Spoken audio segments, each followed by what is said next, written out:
बंधूंनो आणि भगिनींनो,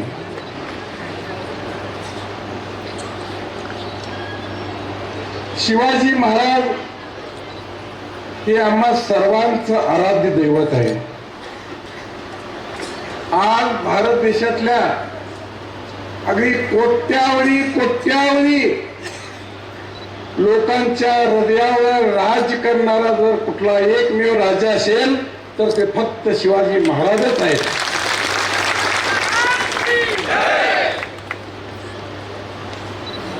जगात अनेक राजे होऊन गेलेत, भारतात पण अनेक राज्ये सम्राट सगळे होऊन गेलेत, परंतु ते आज राज्य कुठे आहेत, त्यांची नावं, त्यांचं राज, त्यांचे किल्ले कुठे आहेत? कुठेच नाहीत.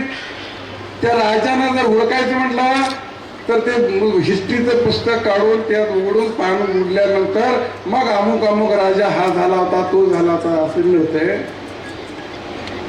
परंतु शिवाजी महाराज मात्र 400-450 वर्ष झाली या संपूर्ण भारतातल्या जनसागरावर त्यांच्या हृदयावर राज्य करतात. त्याला एकमेव कारण म्हणजे छत्रपती शिवाजी महाराजांचं सर्व समावेशक असं व्यक्तिमत्व.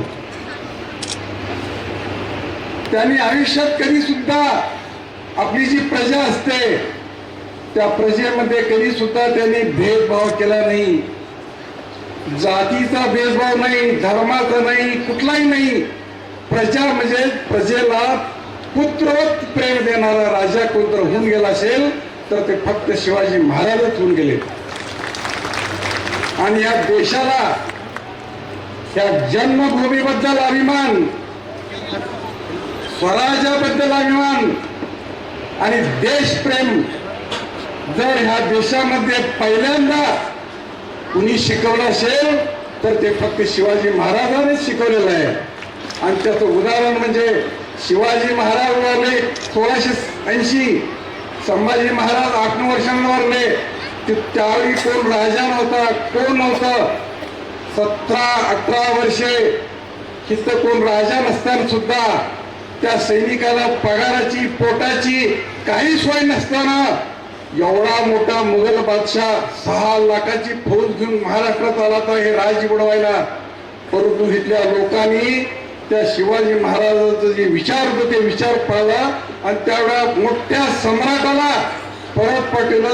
इथं 27 वर्षानं त्याला हितच त्या आमच्या भूमीतच गाडावा लागला, तो मरून गेला.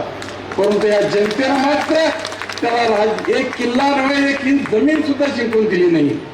त्याला कारण म्हणजे प्रत्येकाच्या मनात हे राज माझा आहे, हे स्वराज्य आहे, ही मातृभूमी माझी आहे. आणि त्यांचं सगळ्यात मोठं वैशिष्ट्य म्हणजे त्यांना महिलांच्या बद्दल जे काय आदर होता, महिलांच्या बद्दल जे काय त्यांचे पवित्र विचार होते ते जगात अतिशय श्रेष्ठ असे विचार होते.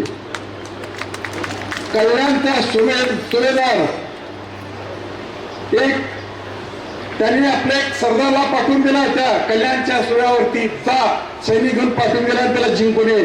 त्या सरदार गेला तो आणि जिंकला, ते कल्याणचा सुभासळा जिंकला त्यांनी. आणि त्या सरदारच्या लक्षात आलं की या कल्याणच्या सुभेदाराची सून अतिशय सुंदर आहे आणि तिला जर आम्ही घेऊन गेलो आणि राजाला जर आम्ही दिलं तिला तर शिवाजी महाराज आमच्यावर खुश होतील म्हणून त्याला घेऊन जातात आणि शिवाजी महाराजच्या दरबारात त्याला उभं करतात. अतिशय ती सुंदर स्त्री. शिवाजी महाराज विचारतात हे काय आहे? त्यावेळेला महाराज ही कल्याणच्या सुभेदारची सून आहे आणि तुमच्यासाठी आम्ही आणलोय. त्यावेळेला त्यांचा क्रोध एवढा अनावर झाला की त्यावेळेला त्यांनी सांगितलं की बाबा ही तुझी पहिल्यांदाच चूक झाल्या, परत असं जर आमच्यात कुणी केलं तर त्याचा शिरछेद केला जाईल, त्याला ठेवलं जाणार नाही.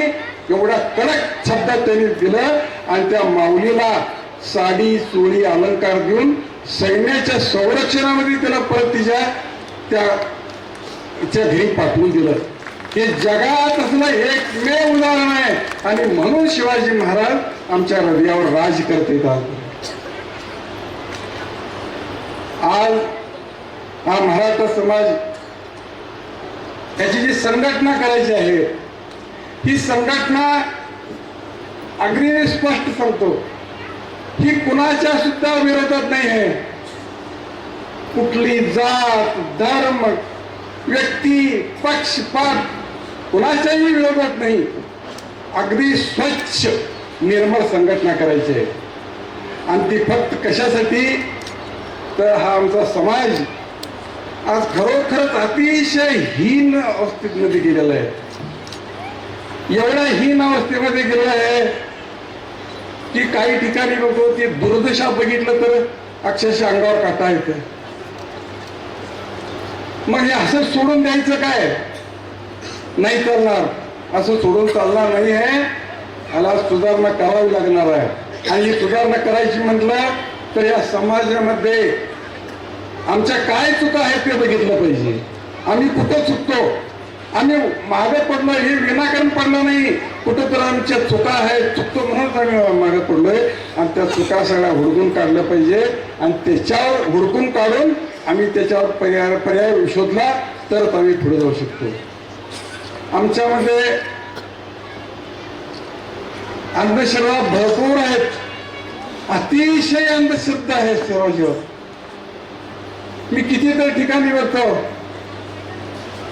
ती इंजिनियर येतोय, घर बांधून देतोय आणि मग ते कोणतरी वास्तुशास्त्रज्ञ येतोय आणि म्हणून अरे तू एवढं चांगलं घर बांधलायस, कर चुकलायस तू, तो हाल आहे ना ते चुकीचं कराय, तू इकडे कर आणि हे टॉयलेट तिकडे कर, हे तिकडचं बदलून हे किचन तिकडे घाल.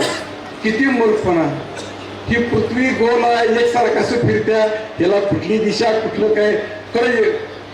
प्रत्येक कुठेही जावा, आज घर बदल तुम्हाला वास्तुशास्त्र बघायचं आहे काय, किती मूर्खपणा चालला आहे.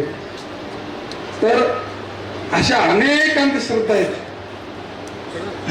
देवऋषी, बोवा, आबाजी, आता बोवा लोकांचं तर इतकं मोठं एक फॅट निर्माण झालेलं आहे की तुम्ही तुमच्यातला कुठलाही एक माणूस अंगावर भगवा घातला आणि कुठेतरी एका जागेला बसला आणि काहीतरी सांगायला चालू केला तर तुमच्यावर ते आम्ही एवढे सगळं बोलवून एवढी जमलंय ना, त्याच्या 10 पट लोक त्याच्या जाऊन बसतात आणि महाराज आमचं काहीतरी करा. एवढी अंधश्रद्धा. मग या अंधश्रद्धेनं सगळ्यांना बाहेर काढावं लागणार आहे. आणि शिक्षणाच्या बाबतीत तरी आम्ही काही कुठं नाही, तळाग घरात आहे. अगदी मी काही गमतीने सांगत नाही, खरोखर सांगतो. आमचे ते 2-3 आमचे पिये आहेत, त्यांना सांगतोय कागवाडमध्ये किती डॉक्टर आहेत, किती वकील आहेत, किती शिकलेली जास्त शिकलेले लोक आहेत, ग्रॅज्युएट, डबल ग्रॅज्युएट, जरा लिस्ट काढ म्हटलो. तू बसला सर कोणच नाही भेटलं. 1, 2, 3 मिळाली कुठेतरी, 1, 2, 3. मी कुठं आहे मी म्हणून मी ते आमचे भोसले डॉक्टर काय वाटतं ते करा. ती किती वेळ अर्जन्सी तिथं असते दवाखान्यात डिलिव्हरी कोणतरी करते खरा, त्याला उचलून आणा. एकतरी आमच्या डॉक्टर असते त्यांना बोलवून आणते. तर इथून पुढच्या काळात आम्हाला शिक्षणाबद्दल सगळ्यात जास्त आम्ही जर जोर कशावर द्यायला लागणार आहे तर ते शिक्षणावर द्यायला लागणार आहे. पुढची पिढी जर आमची जर खरोखरच सुधारायची असेल, त्यांचं भविष्य चांगलं करायचं असेल तर आम्ही त्यांना शिक्षण द्यायला चालू करायचं आहे. आणि शिक्षणासाठी आपण सर्वांनी प्रयत्न करायचा आहे. आता लहान साहेबांनी तर फार मोठे वेगळे वेगळे स्कीम आणलेत, परंतु माझी सुद्धा मी एक सांगतो. मी परवाच आमची बोर्ड मिटिंग घेतली आणि त्या बोर्ड मिटिंग मध्ये मी सुचवलं आमच्या ते श्रीनिवासला की बाबा माझ्याकडे फार लोक आलेत की एक शिक्षण संस्था चांगली करा, अगदी स्टँडर्ड. आता बाजार शिक्षण संस्था भरपूर आहेत, तसली नाही, स्टँडर्ड खरोखरच हुशार मुलांना कुठेतरी स्कोप मिळावा अशी काळा म्हणून सांगितलंय. आम्ही त्या कामासाठी या कारखान्यातून 5 कोटीची प्रोव्हिजन करून ठेवलेली आहे. आणि ताबडतोब इथे आम्ही ती शाळा इथं चालू करतोय आणि आमच्या लोकांना त्याचा नक्की पुढच्या काळात या जूनला चालू करतो आणि तिथून पुढे ते पुढे चालू राहील. ह्या लोकांना त्याचा फायदा होणार आहे. आता राजकारण,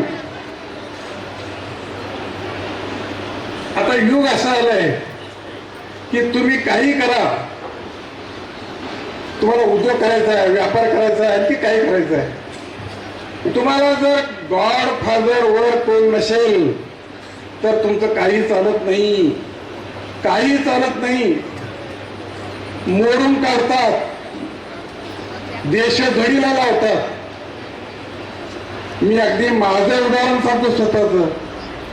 आमच्या कारखान्यासाठी आम्ही पोषण केलं आणि त्याला वॉटर परमिशन पाहिजे होतं.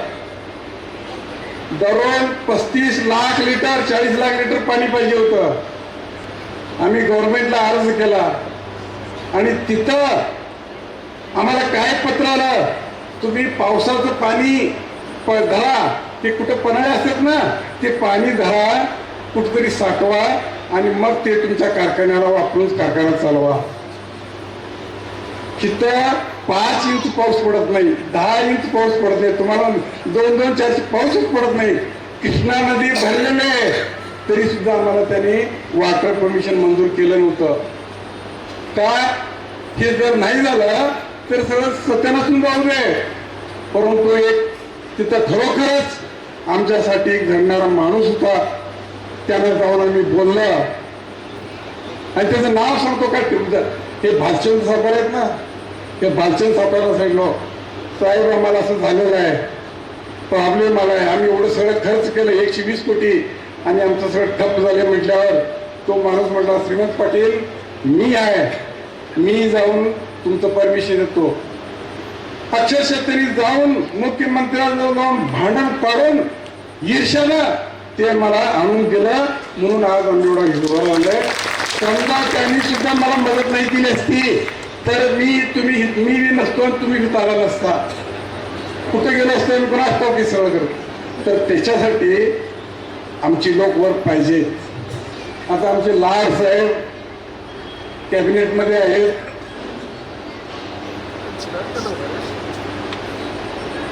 पुढच्या काळात फक्त कॅबिनेटमध्ये आहेत तर पुढच्या काळात आमची अपेक्षा आहे एवढ्यावर थांबू नये, मी पुढे पाऊल ठेवलं पाहिजे. तर आम्ही सर्वांनी मिळून लाड साहेबांना पाठिंबा द्यायचा आहे.